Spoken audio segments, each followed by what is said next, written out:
So yesterday we left off, we were working on our practice test worksheet. Remember, we have lots of review materials. We're just randomly working through some of them to get some extra practice. So let's pick up where we left off.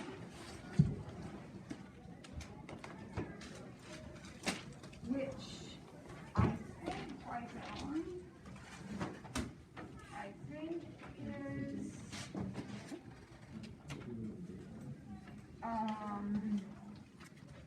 ready for problem number 8 on practice test. Okay, so here we go. We're going to sketch and then list all of that information. All right. Here we go. Are y'all paying close attention? So we all can get good grades? All right, so this is a cosine. So in my mind right now, I'm thinking about what a cosine looks like. The difference is it's been shifted. So normally I would start my cosine right here. But because of the phase shift, or the horizontal shift, I'm now going to start it right here. So I did start over here, now it's going to start here. So I'm going to draw my little shape, remembering that my cosine is going to end exactly where it started. Okay? So it starts at the top of the hill. So when you get back to the top of the hill, you stop. That's where one period ends. So I'm going to have to label the 2 points where it crosses and then the minimum, the low point in the valley. So far, so good? Everybody's got that? Okay. So now, we need to figure out what the period is, that is, how far is it from here to here, so that we can start working on those labels. We know automatically these labels are 2 and -2, right? Because the number out in front controls the height, and that's the amplitude. So this thing is going up 2 and down to -2. Okay? Now, how do I find the period? What is the period of a normal cosine? 2 pi. How do I find the period of this cosine?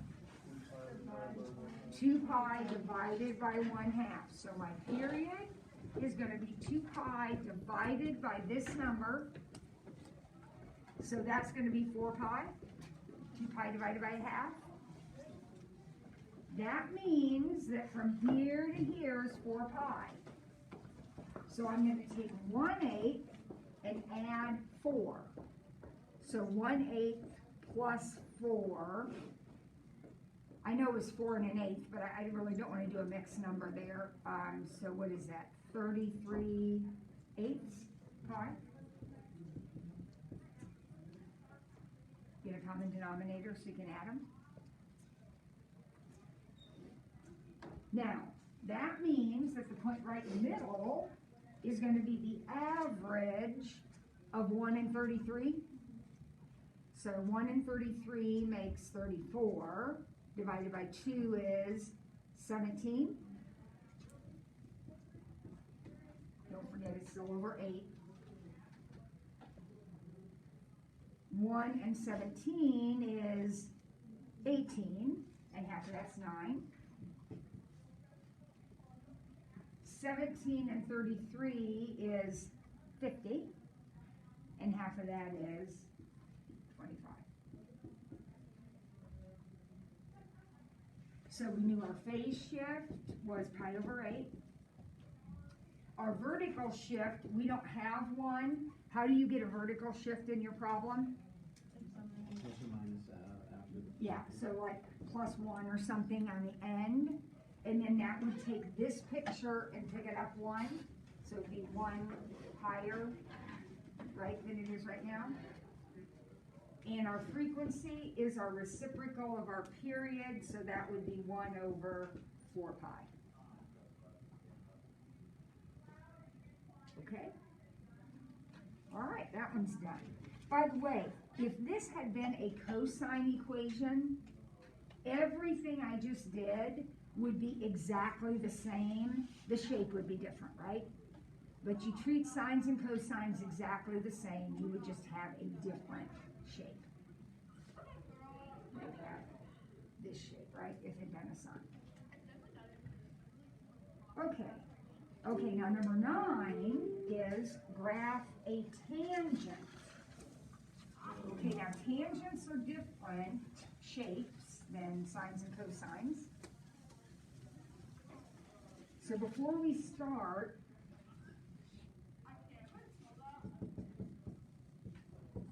stop and think a minute about what a tangent looks like. Just a regular tangent, the base tangent.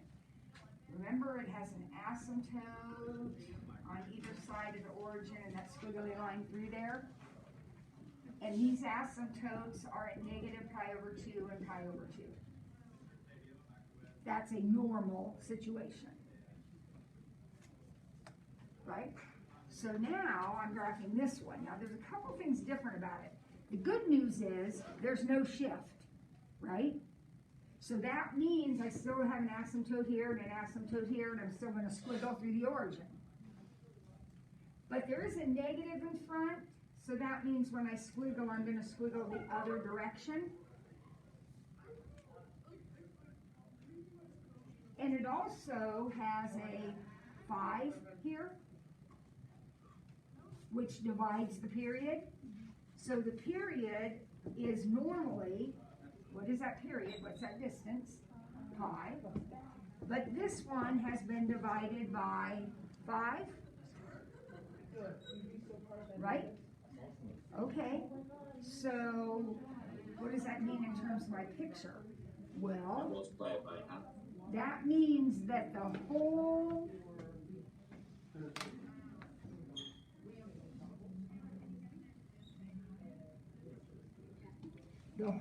distance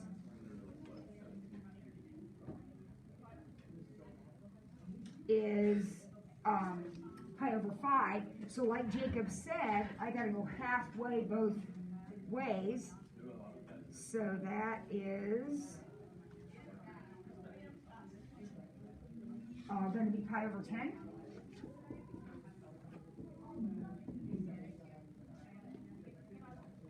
Declan, I did not get an email about you. Why are you virtual? Declan, why are you virtual? I mean, I didn't get an email about you. Are you cleared by somebody up higher than me to be here? Yeah, I'm pretty sure, yeah. Okay. I'll be checking. If you haven't gotten approval, I have to mark you unverified. You're welcome to stay. I want you to stay, but you can't be counted present unless they've approved you. Okay. I think I should be good to go. Okay. All right, so our period's pi over 5. What's our amplitude? There is none. Perfect. There is no amplitude. What does amplitude mean? Height, right? The height of those hills. If you have no height, you have no amplitude.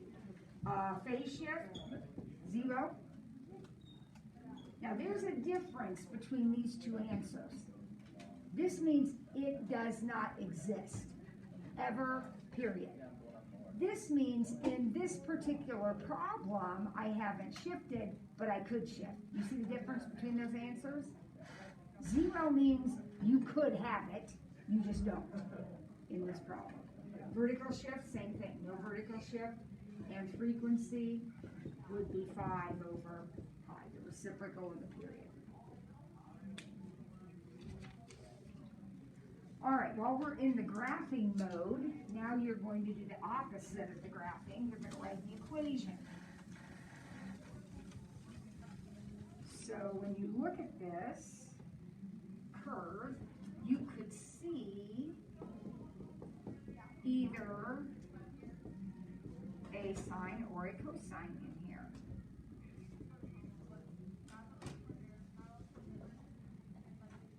Okay.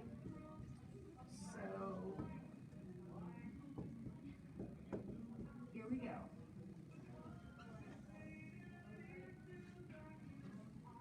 So you gotta start somewhere. So we write our equation, gonna have sine or a cosine.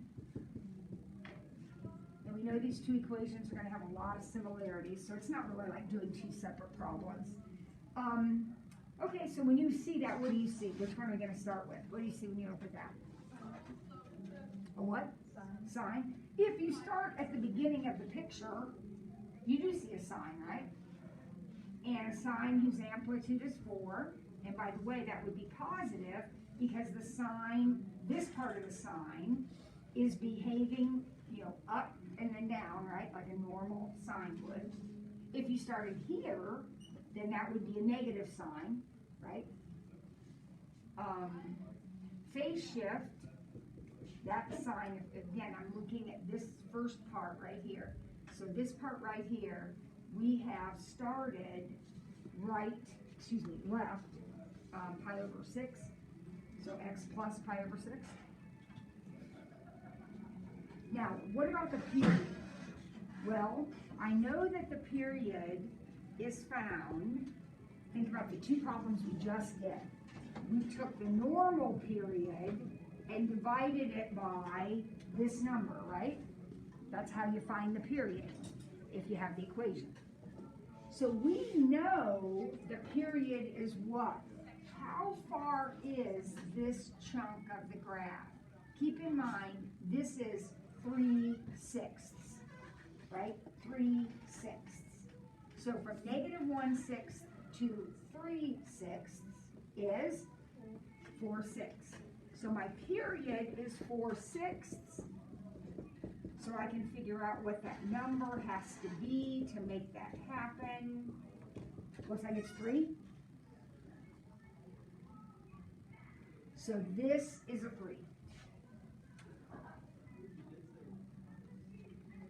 Now for your cosine equation, this is still a 4 and this is still a 3. The only thing that changes when you go from sine to cosine is your beginning point. Where are you looking to start?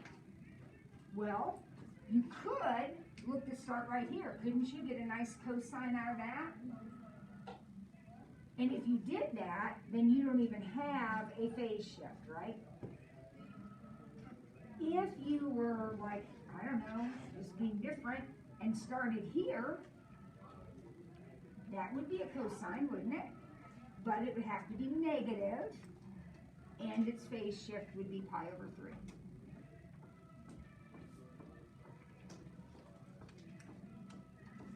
All right, so now I got some starred problems. It looks like all the rest are calculator problems. And you are told to answer number 11 in radians. Now, the reason that you needed some direction there is, what is this question asking me for? It's a calculator question, but what is it asking for? The angle. And when you name an angle, you have to put a unit on it. Is it a degree angle or a radian angle? So you're told we're going to do this in radians. So you're going to change your calculator to radian mode. If it isn't already, double check. And we're going to second tangent 5/6. And I got 0.6947 radians. Obviously, if I were in degree mode, I'd get a different thing.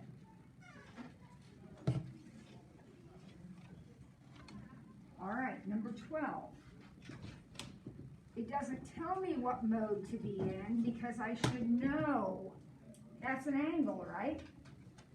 That angle is in radians. So it's a good thing I'm in radian mode. And I'll type sine 12 pi, and use your pi button, divided by 17. 0.7980. Boy, this is pretty easy. All right, so now I've got a little trigonometric equation to solve. And notice those directions. Those directions tell me that I'm gonna switch back to degrees, right? That's what those directions mean, that's my domain, so that's telling me what my x should be. X has to be something between 0 and 360 degrees.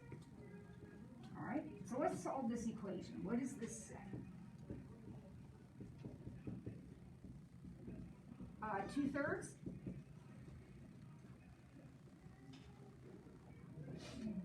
that okay? All right.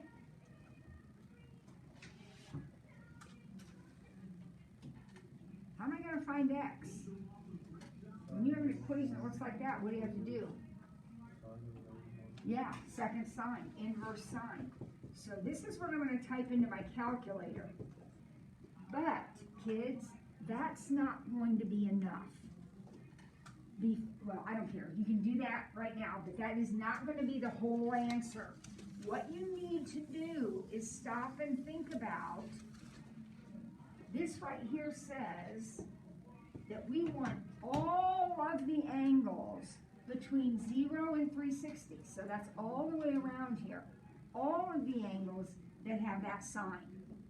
Now, when you press that on your calculator, make sure you change back to degrees. When you press that on your calculator, second sign, 2 divided by 3, it gave you 41.81. So would you agree that certainly an angle that has a sign of 2/3 is 41.81? But there's another one. The calculator doesn't give it to you. You have to figure it out. Where is the other angle going to be that has a sign that's positive 2/3? Quadrant 2. Sign is y. And y is positive up here. The calculator is a function machine. It gives one answer only. You have to figure out that second answer. Now, the good news is the reference angle is going to be the same. So that's a 41-degree angle over here in quadrant 2. The reference angles will always be the same. But 41.81 is not the measure of that angle. This is the measure of that angle. So what is the measure of the purple angle, the second answer?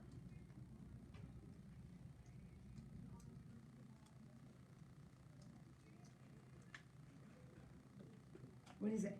138.19. Exactly, 138.19. Guys, I can't help you with that. You gotta figure that out. I mean, it's easy. I need to know what this number is, and it's 41 degrees before I get to 180. So we just say 180 minus 41. You can figure that out. Now, is every one of these problems going to be in quadrant 1 and 2? No, it's going to depend totally on the function and whether that's a positive or a negative number. If this had been a cosine, then I wouldn't be looking in 1 and 2, I'd be looking in 1 and 4, because that's where cosine is positive, x is positive. All right, now we've got a word problem. We have a flying squirrel in a tree.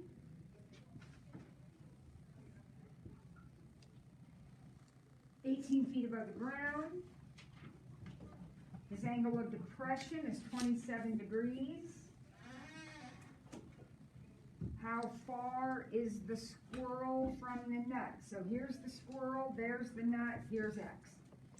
How far is the squirrel from the nut?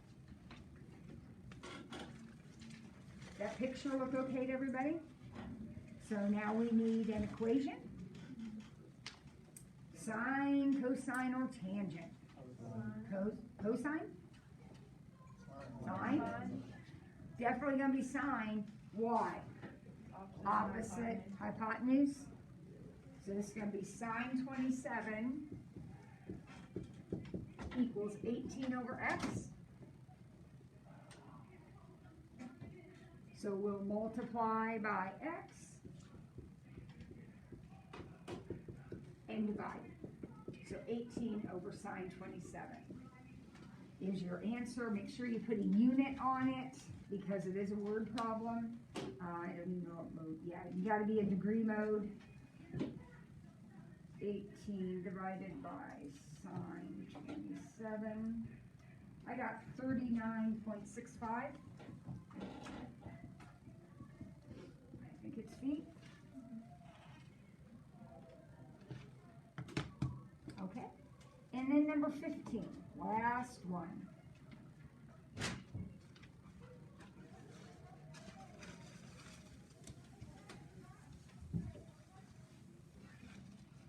Uh, 15 says find the angle of elevation of a duck in the pond. All right, so here's the duck in the pond. Find the angle. He's looking at a hawk in the top of a tree. The duck is 100 feet from the base of the 32-foot tree.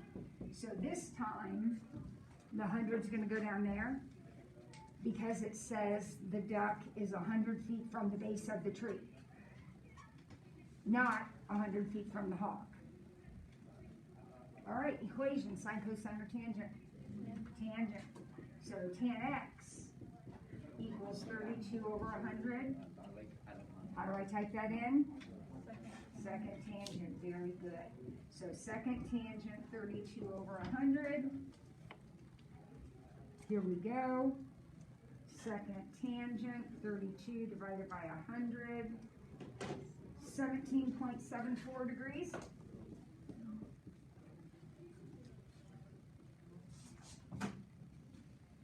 Okay, let me get a quick check of attendance here, and then you can go to lunch, and we'll do some more review when we get done. So,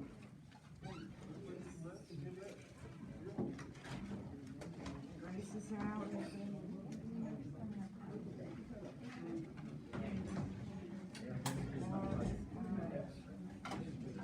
Okay, all right, so guys, we're gonna go to lunch and then we're gonna do some more review. So let's be back at 22. Let's be back at 12:10. Be back at 12:10. Okay? Thank you. All right, 12:10. Oh, we don't have to sign out anymore. They changed the rule, yep.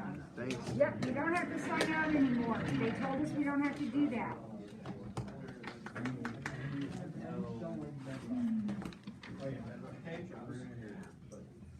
For England?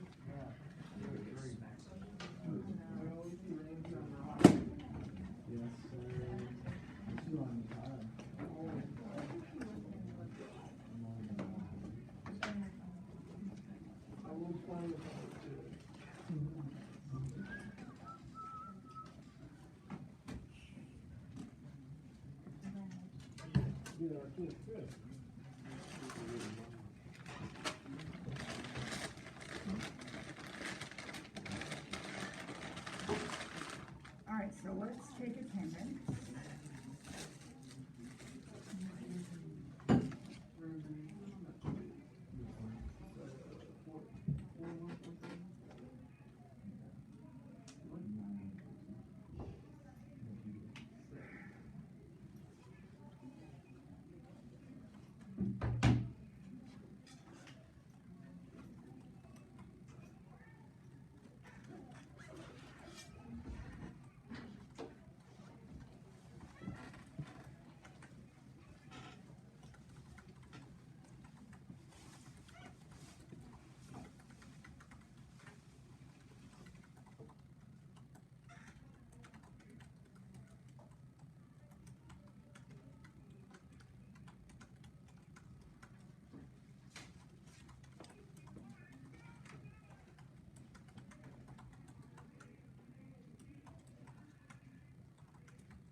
What's a black bean burger?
Hey.